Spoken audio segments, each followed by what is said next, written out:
March 3rd, 2026. The past week has been one of the most incredible experiences of my life.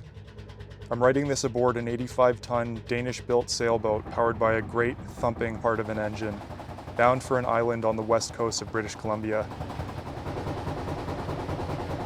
It's been a trip full of firsts. My first time touching the Pacific Ocean. My first time on a sailboat, other than a sinking dinghy. My first time working on a wooden ship, and the first time meeting these amazing people who have quickly become good friends. I'm here because of my friend Barry, who invited me along on the voyage from Port Townsend to BC on the ship he just bought, Lady Hawk. I hadn't ever been to the West Coast before, and the flights were cheap this time of year, so I made a rough plan and booked a ticket. The trip there was straightforward, but tiring. After waking up at 4:30 a.m., I drove to the airport and hopped on my first flight to Calgary. I nearly hurled on the descent, which was a first for me because of the turbulence, but made my connection to Seattle no problem, landing later that afternoon where another member of the crew, Francisco, picked me up. We hopped on a ferry that took us to Bainbridge Island and then headed north to one of the wooden boat capitals of the world, Port Townsend.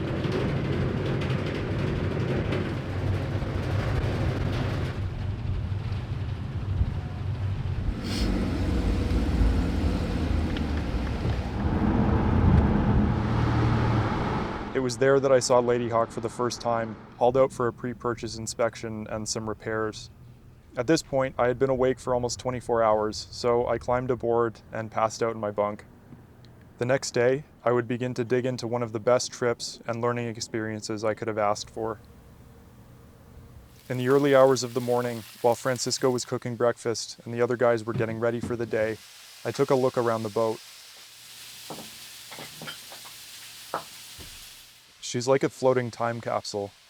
The owner at that time, Gary, had taken care of her for over 50 years and filled her with all sorts of interesting books, instruments, and maritime effects. My favorite being the old cast iron diesel stove that looks like if you were to cast the right spell, it would come to life and start crawling around the boat. The first thing you're greeted by as you go below deck, though, is an engine room that wouldn't look out of place in a mid-century hydroelectric dam.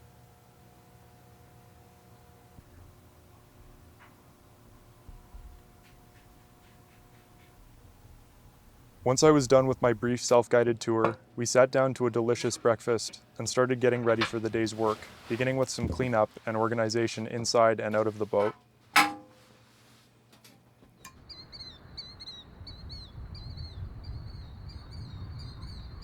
then it's here. Got it.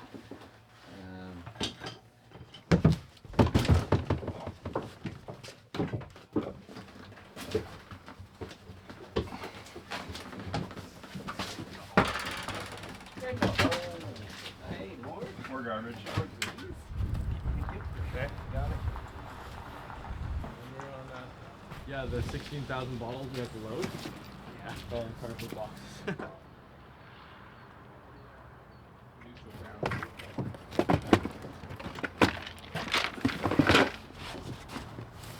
Build a med kit. Okay. Fantastic.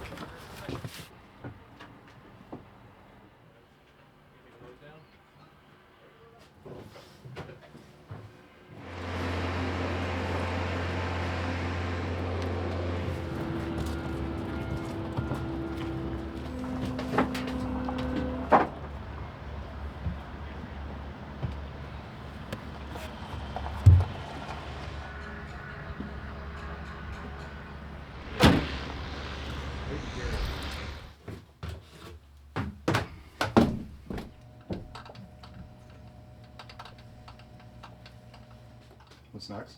Insurance, if that's a me job, I'll call them. They could still just deck cleanup. Eventually we gotta get the chain back in the chain locker. May I ask who's calling? Yeah, this is Barry. Okay, 1 second, Barry.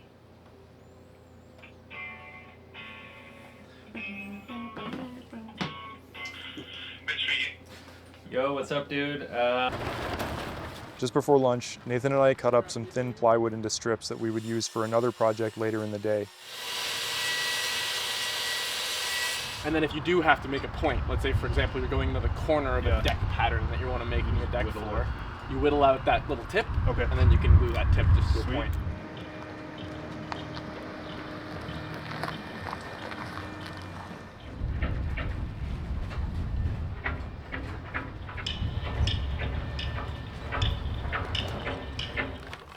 Process.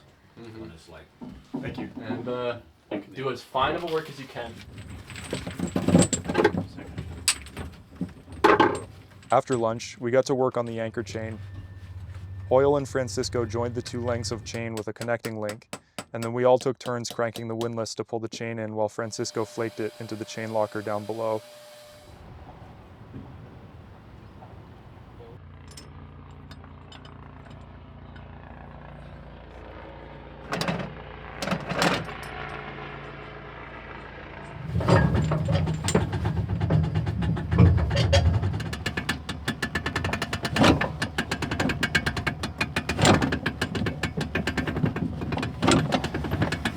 Tangle itself up.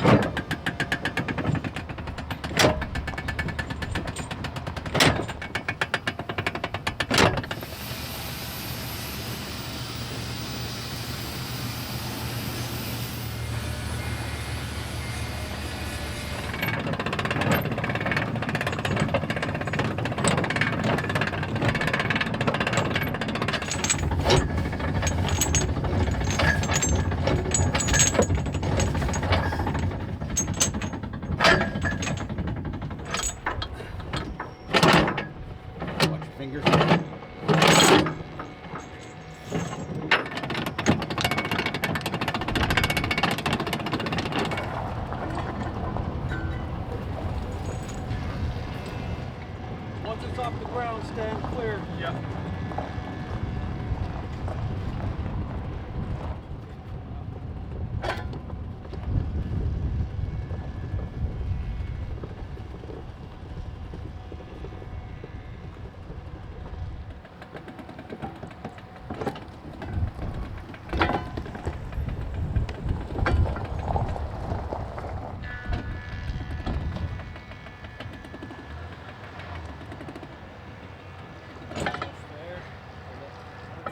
Throw me a water, please. Just behind your head. How fast do you want me to throw it? Like as hard as you can. Like softball. Right in the camera. Josh would be like filming on his phone. I would have had a better episode for you guys, but Barry. Plank, which is going to be our next task. Caulking, which Nathan's working on the butt block right now. He's doing the shaping outside, I haven't gotten eyes on him. Is it going good? Yeah.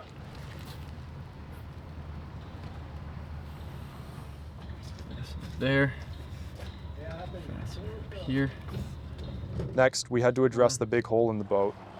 During the haul out, before I arrived, the crew found a section of rot in one of the planks below the water line. What I do is I start by making the basic backbone way upward all. So I'm just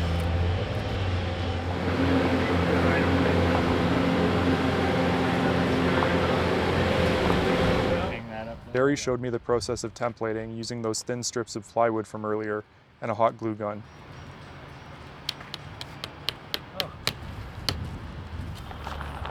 This one's too long, so I just snap it off.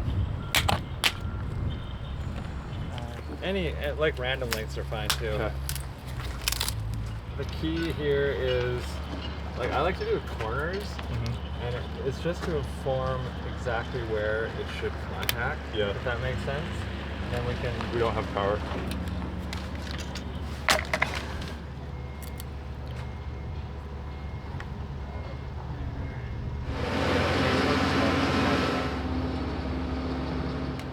Once we had the exact extent of the plank glued onto the template, we pulled it out and flipped it over onto a new piece of oak and traced the lines using a strip of ply as a batten.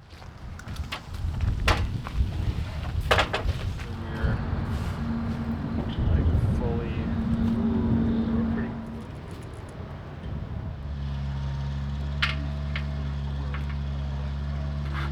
Nathan also made us a small bevel gauge out of copper and oak so that we could take the bevels and apply them to the edges of the new plank. Wow. Wow.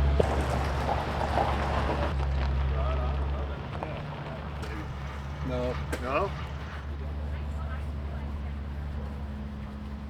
Then we cut it out with a circular saw and did a rough test fit.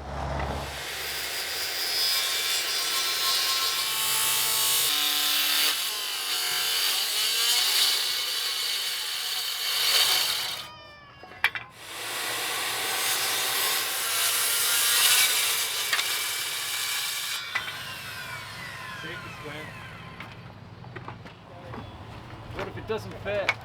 Come my way like a 1/4 inch. Right there. Right there is where it's contacting mostly. This is the tight section. Ready? Yeah.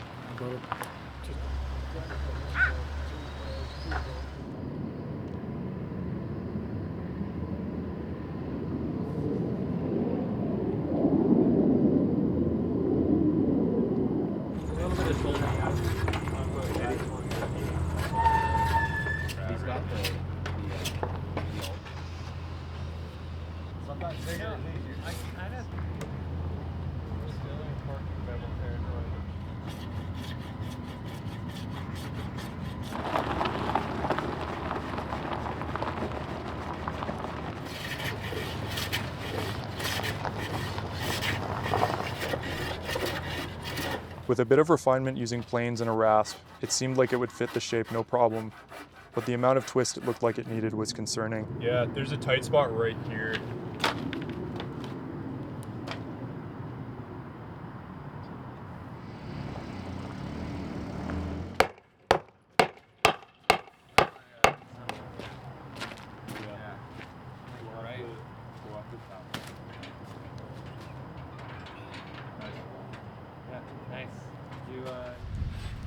The next morning, we kept test fitting and refining the plank until we were happy with the fit.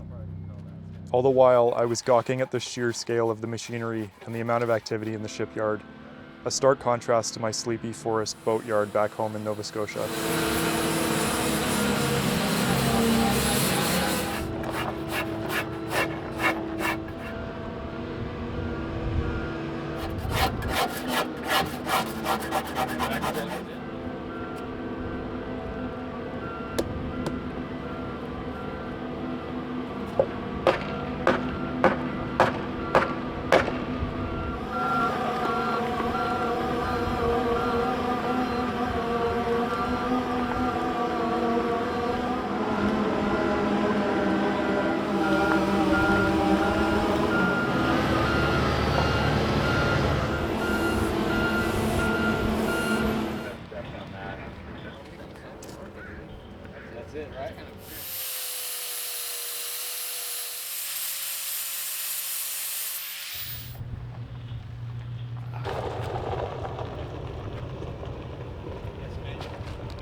Once we were happy with the fit, it was time to fasten.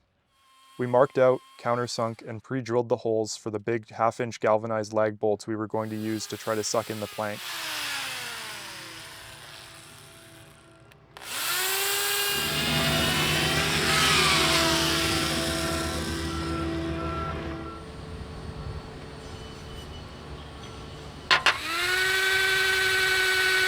In the old days wasn't great, and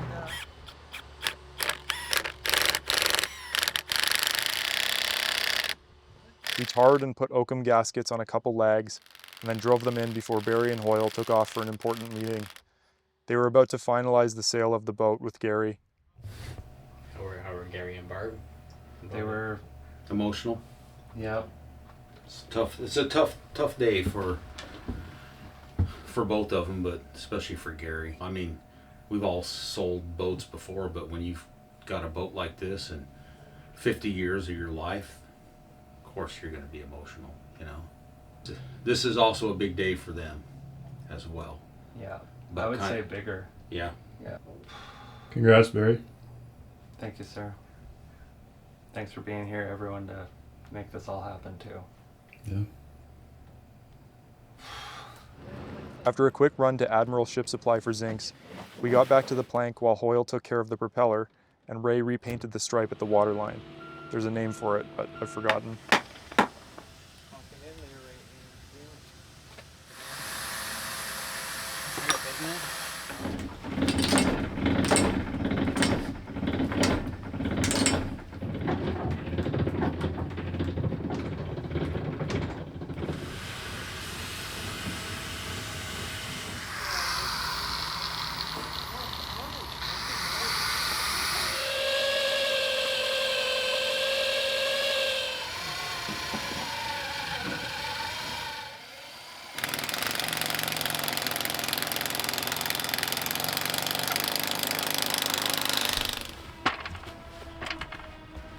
That's a fancy move. Yeah, pirouette.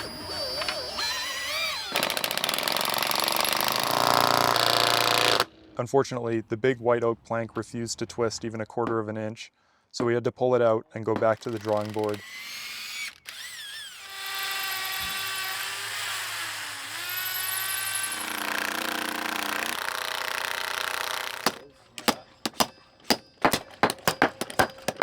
It's coming.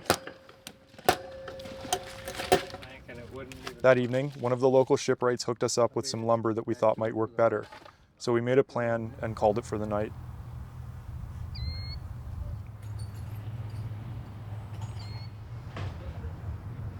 The next morning, after another great meal from Francisco, it was go time. Another of the local shipwrights, Rowan, allowed us the use of a steam box. Yeah, buddy, the oak didn't want to do it, huh?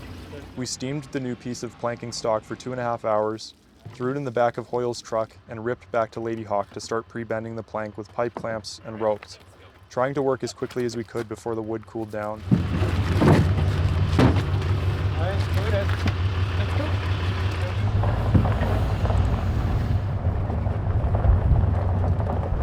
Alright, Barry, you ready on the clamp? Yep, I'll do clamp. You Okay, guys I'll hold in take, position. I'll set it up with the C clamp or the C clamp on the other. Got that side. Take a long clamp. Yep.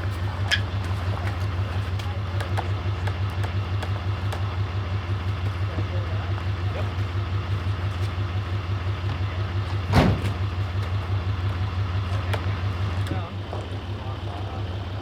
Okay, careful.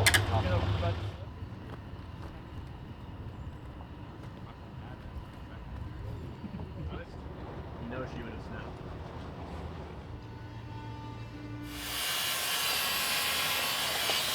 $5 quarts in square, Walmart.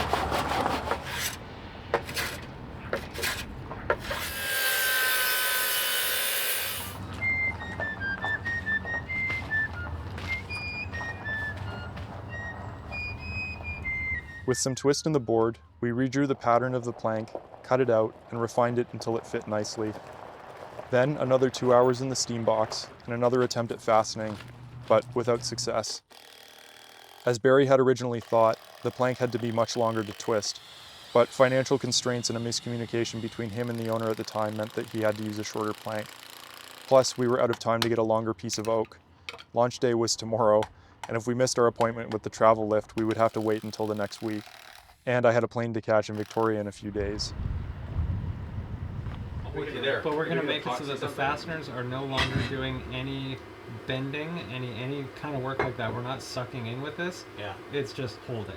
Yeah. Because we're going to have trued up the plank and the hull to each other before anything. It's just going to... So we got back to work, this time carving the oak plank to fit the twist of the hull instead of trying to suck it in with fasteners.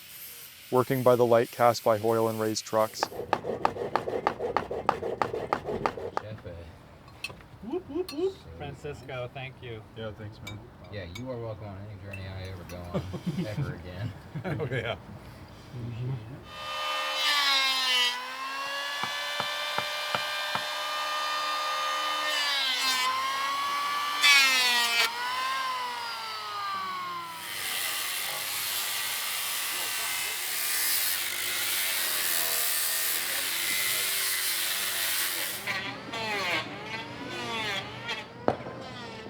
I think we ended up working until midnight before we finally packed it in. Flip it around, shoot it up.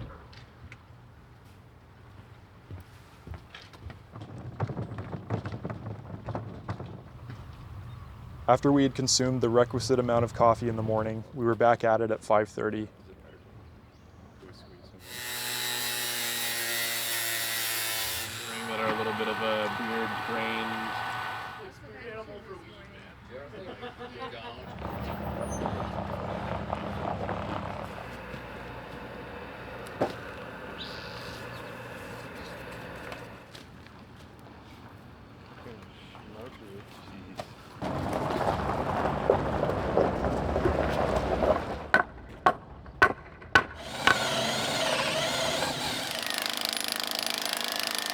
Both Nathan and Barry really pulled it together the night before and set us up for success. The plank went in nicely, and all that was left to do was some quick fairing, caulking, or corking as they say on the West Coast, seam compound, and bottom paint. Exercise terror, fear, and caution all at once. Yeah.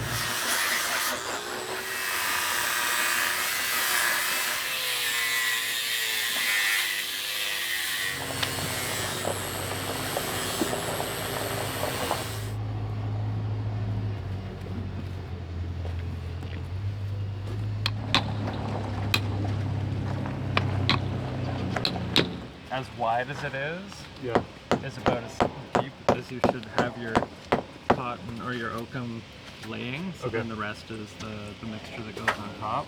Cotton was getting hard up, so I didn't want to do cotton and then oakum over top and have it be too shallow. See how nicely laid up that is in there too?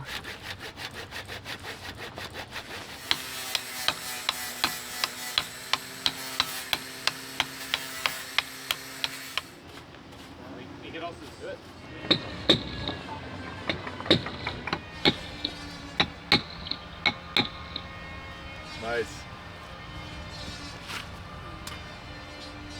Got it. While we were working, the enormous 300-ton travel lift was looming over us. We were next in line to be picked up in its massive slings.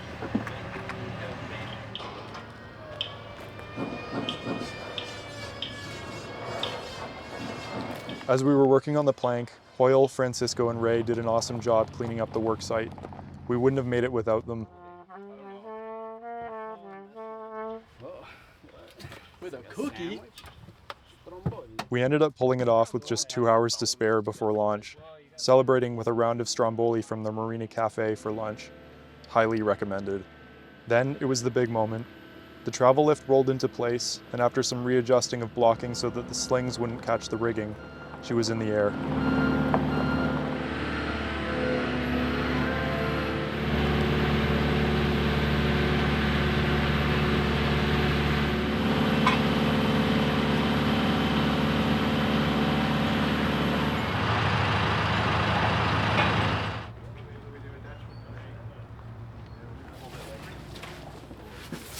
Yeah.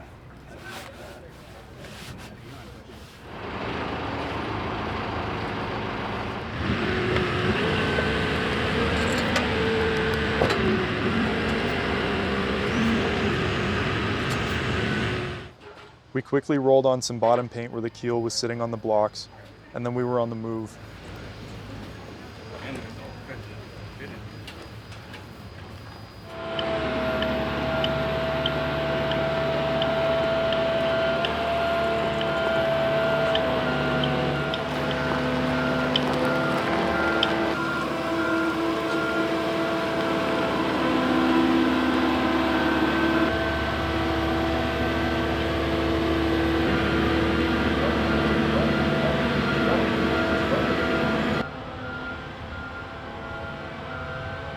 I got to join Barry on deck while she was being lowered into the water, which was really cool. This is your first time on the travel lift.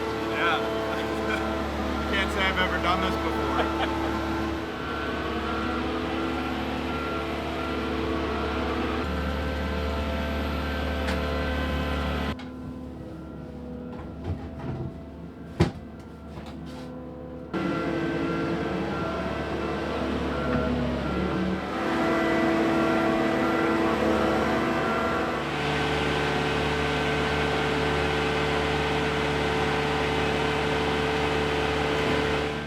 Once we were afloat, we checked the bilge for leaks. You see anything? Nah, super mellow. Okay. And then Barry and some of the crew took her to the overnight dock where we took our first good rest in a while. Gonna fire her up. Get her going.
The next morning, we did some route planning, bought provisions, and got ready to start our trip back home to Canada.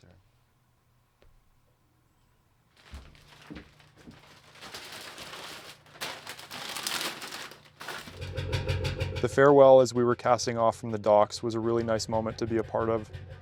I can only imagine how Gary and Barb and their family and friends must have felt watching this boat that had been in their lives for 50 years, sailing away from Port Townsend. I hope they feel that she'll have a good life in the hands of her new caretaker.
Once we were underway, we lowered the bowsprit in case we wanted to raise some sails later. I tried to help where I could, and Barry showed me some basic line handling, but mostly I enjoyed the feeling of being at sea.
ticket today, boys.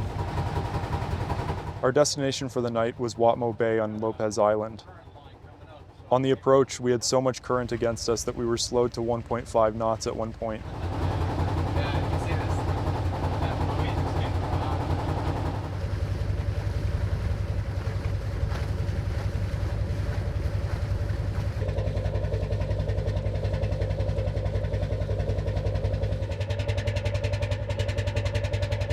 Yeah, very weird.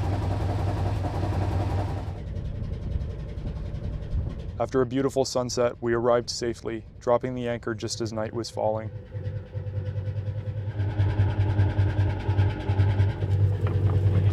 Over. Nice. Still sitting in 50 feet, not going anywhere.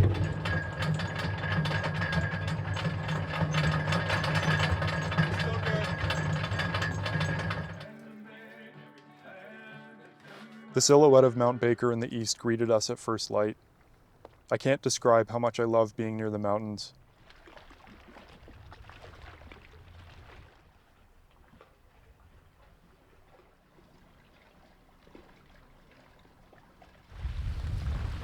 Francisco and I took the tender to the island to check out one of the hiking trails and to see if we could get a good view from the top of the hill.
When we got back to the ship, we did a bit of maintenance on the huge Grena 2-stroke diesel engine.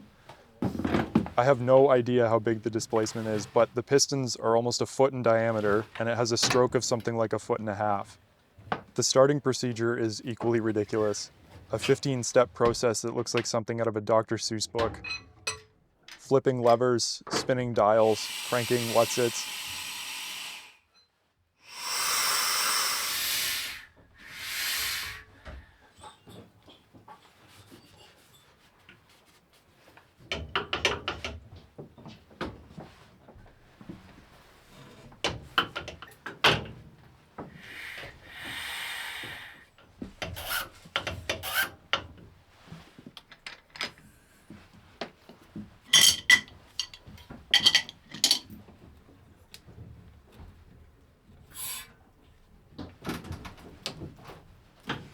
After all that, you pull a lever and hope you didn't miss a step while compressed air rushes into one of the cylinders, cranking the engine over.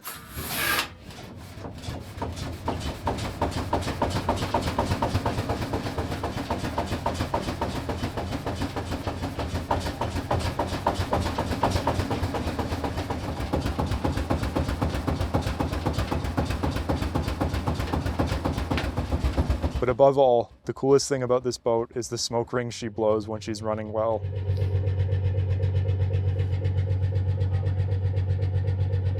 That one's still going.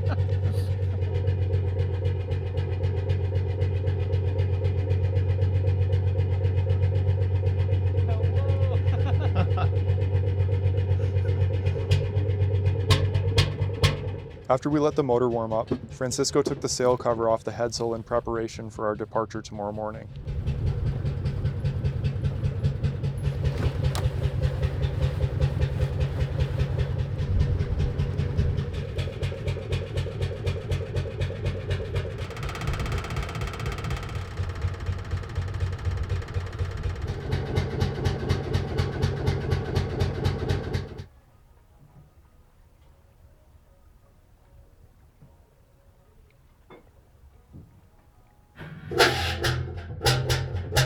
By 4:30, we were warming up the motor, eating pancakes, and getting ready for our run to Sydney and our return home to Canada.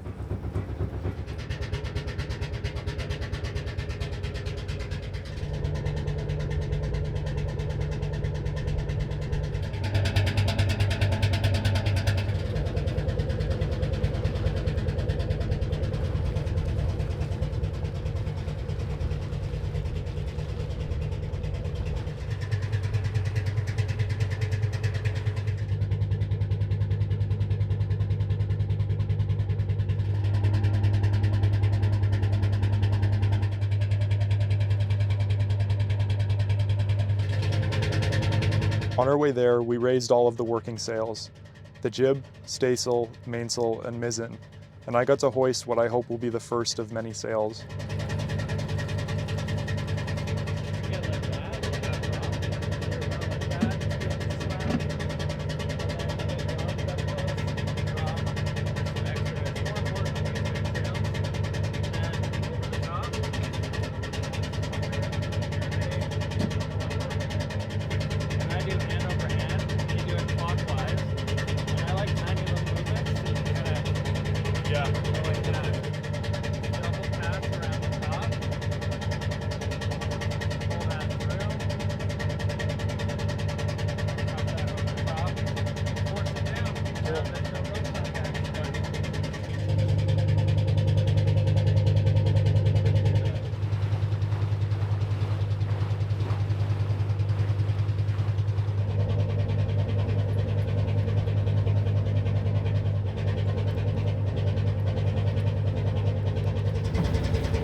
We made it safely to Sydney in the late afternoon.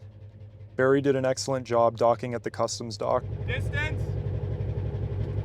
50. 50. Keep it up.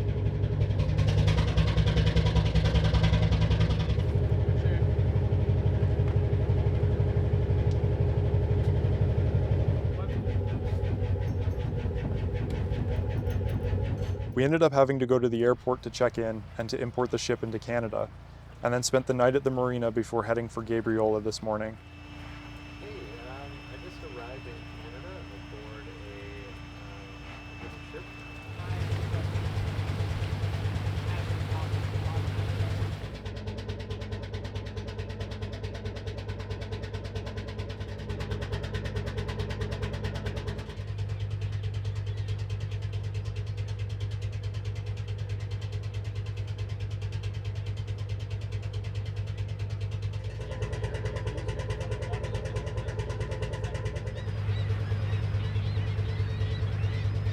Our biggest hurdle for the day was timing our passage through Gabriola Pass. Massive tidal currents would dash us against the rocks if we tried to enter at the wrong time. Just before we got to the pass, we had a visit from Bill Noon in Messenger 3, one of Barry's pals.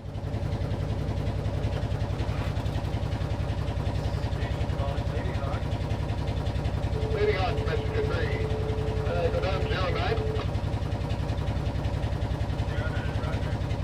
Bill on Messenger 3. Oh, Bill, how you doing?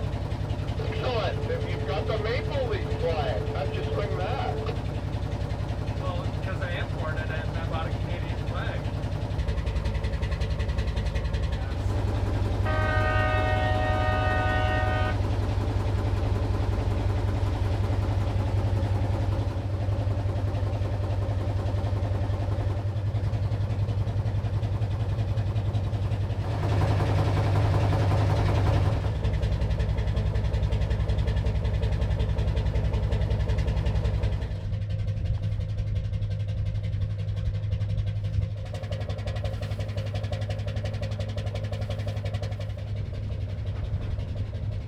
Our trip through the pass was nice and smooth, but even at near slack tide, you could see the power of the currents.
Finally, around 4 p.m., after just over 100 nautical miles, we pulled into Silva Bay, and Barry and Lady Hawk were home.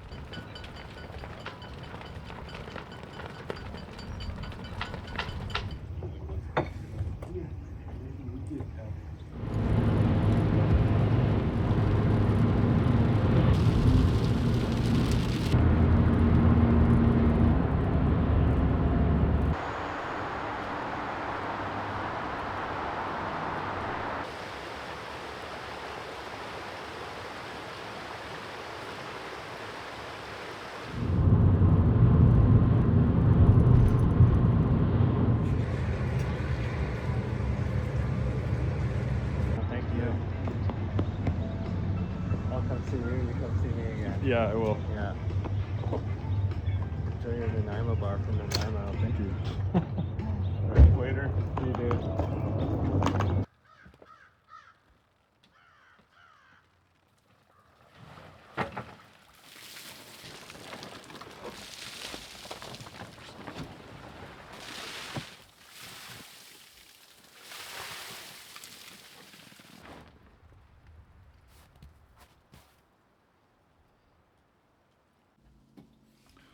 Well, I'm back in Nova Scotia now.